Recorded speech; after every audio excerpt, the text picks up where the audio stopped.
ایک شعر ہے اس کی وضاحت تھوڑی سی کر دیں کہ وہ صحیح ہے کہ نہیں. ایک الفاظ کہے جاتے ہیں مندر ٹھا دے مسجد ٹھا دے دل نہ کسیدا ٹامی دل وچ رب وسدا. اے تو ہی گیا ہے شعر جہلم تو ہی اے سیف الملوک دا شعر ہے. مسجد ٹھا دے مندر ٹھا دے جو کچھ ٹہندا ایک بندے دا دل نہ ٹاویں دلاں وچ رب رہندا. تو یہ بات ٹھیک ہے. جامعہ ترمذی میں ابو داؤد میں حدیث ہے کہ اللہ تعالیٰ کے نزدیک ایک مومن کے دل کی حرمت جو ہے نا وہ اس سے بڑھ کر ہے کہ کوئی شخص کعبے کی اینٹ سے اینٹ بجاتا ہے. ٹھیک ہے, ان معنوں میں تو یہ بات ٹھیک ہے. اور اگر اس سے کسی کی اور کوئی شیطنت مراد ہے کہ جی مسجداں بھی ٹھا دو نمازاں پڑھنے کی کوئی لوڑ نہیں بس بندیاں نو خوش کرتے رہو جو این جی اوز کرتی ہیں اور اسی نام پہ صوفیانہ بھی بندے اپنے گرد لگائے تو یہ تو بالکل کفریہ مطلب ہے. اگر یہ مطلب میں ایماندار ہوں میں نے دونوں مطلب بتایا ایک بتا کے میں کسی کی فیور نہیں کر سکتا اور ایک کا کہہ کے میں کسی کو جو ہے معاف بھی نہیں کر سکتا. ٹھیک ہو گیا وہ کلک ریکارڈڈ ہے یار بار بار نہ پانی میں دانی نہ مارو. مشکات میں مکان بھاری یا منحوس ہونے کی وجہ سے گھر بدلنے والی حدیث کی وضاحت کرتے ہیں. دیکھیں جی صحیح بخاری میں ایک حدیث آئی ہے وہ آؤٹ آف کانٹیکسٹ کوٹ کی جاتی ہے. بخاری شریف میں جب بھی آپ نے کوئی حدیثیں پڑھنی ہے نا ان کے سارے طرق ایک جگہ جمع کیا کریں. مکتبۃ الشاملہ میں اگر آپ بخاری کی حدیث کا نمبر دیں گے نا اس نمبر کے جتنے باقی طرق ہیں نا ان کے نمبر بھی اینڈ پہ آ جاتے ہیں. اور جو داؤد راز صاحب کا پی ڈی ایف 8 جلدوں والا ہے نا اس میں بھی نا اس کی عربی کے اینڈ پہ نا اس کے باقی طرق بھی آ جاتے ہیں. یہ جو حدیث ہے نا اس کے آپ باقی طرق بھی نکال کے دیکھیں کہ نبی صلی اللہ علیہ وآلہ وسلم نے فرمایا کہ اگر کسی چیز اس میں الفاظ ہیں کہ نہ بدشگونی کوئی چیز ہے نہ کوئی نوست چیز ہے, اگر نوست ہوتی تو 3 چیزوں میں ہوتی,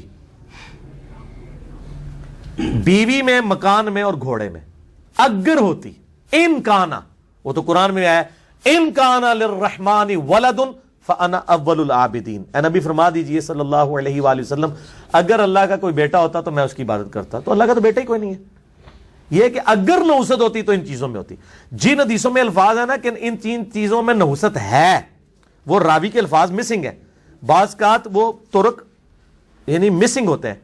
بعض محدثین نے کہا وہ حدیث منسوخ ہے اور بعض نے بریکٹ میں خود لکھا ہے چونکہ باقی طرق میں آ گیا ہے کہ اگر ہوتی. اور نبی علیہ السلام تو خود کہتے ہیں جی بخاری مسلم حدیث ہے سفر کا مہینہ منحوس نہیں ہے. اسلام تو اس نحوست اور ان چیزوں کے خلاف ہے تو کیسے کہہ سکتا ہے ان چیزوں میں نحوست ہے. اگر ہوتی تو لیکن ان میں بھی نہیں ہے. ٹھیک ہے. باقی یہ کہ بعض اوقات یہ ہو سکتا ہے کہ کسی گھر کے اندر کسی گھر کا تنگ ہونا کیا کسی بیوی کا نافرمان ہونا یا کسی سواری کا تنگ کرنا. جیسے گھوڑے بھی بڑے شریف قسم کے ہوتے تھے. آج کل بھی کئی لوگ ہیں بیچارے موٹر سائیکل آئے دن ٹھیک رہتے پھر خراب ہو جاتا ہے. گڈیوں والوں کے ساتھ مسئلہ ہوتا ہے کہتا ہے اس لیے کہ ویچ ہی دئیے. ٹھیک ہے. تو اس کو اگر کوئی منوست کہنا چاہتا ہے تو وہ کہہ لے, تو اس کو اگر بدلنا چاہتا ہے تو بدل دے, تو کوئی اس میں مسئلہ نہیں ہے. اگر آپ سمجھتے ہیں بعض کا جنات والا ایشو بھی ہوتا ہے اس طرح کے ایشوز بھی ہوتے ہیں تو بات یہ اس طرح کی حدیثیں بھی اسی پہ معمول ہوں گی کہ یہ منسوخ ہے کیونکہ دوسری حدیثیں ہمارے پاس موجود ہیں نا.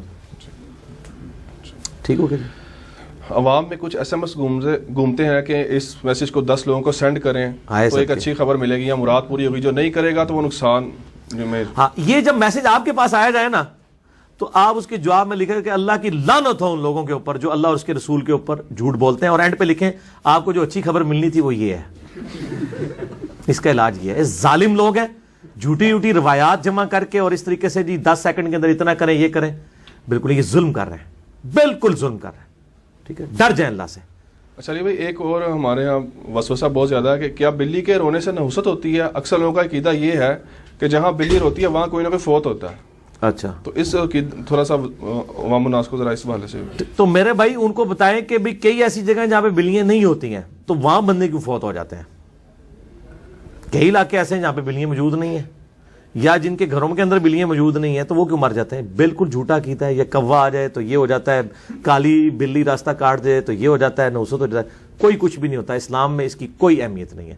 نہ سائنس اس کو سپورٹ کرتی ہے نہ اسلام. سب جھوٹ. یہ سارا کچھ ہندوؤں کے ساتھ رہنے کی بے برکتیاں ہیں. برکات نہیں, بے برکتیاں کہ وہ چیزیں ہمارے اندر ٹرانسفر کر گئی ہیں.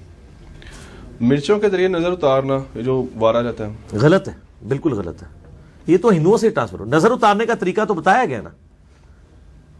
صحیح بخاری میں نہیں آتا کہ نبی علیہ السلام جو ہے وہ حضرت حسن حسین کو نظر بد سے محفوظ کیا. اعیذکما بکلمات اللہ التامہ من کل شیطان وہامہ ومن کل عین لامہ. اور کہتے تھے کہ ابراہیم علیہ السلام اپنے 2 بچے اسماعیل اور اسحاق کو اسی ذریعے سے نظر بد سے بچاتے تھے، اور میں اپنے 2 بچے حسن و حسین کو بچاتا ہوں. ابو داؤد میں بھی حدیث ہے، بخاری میں بھی ہے، میرے یہ کربلا والے پیپر میں بھی میں نے لکھی ہوئی ہے.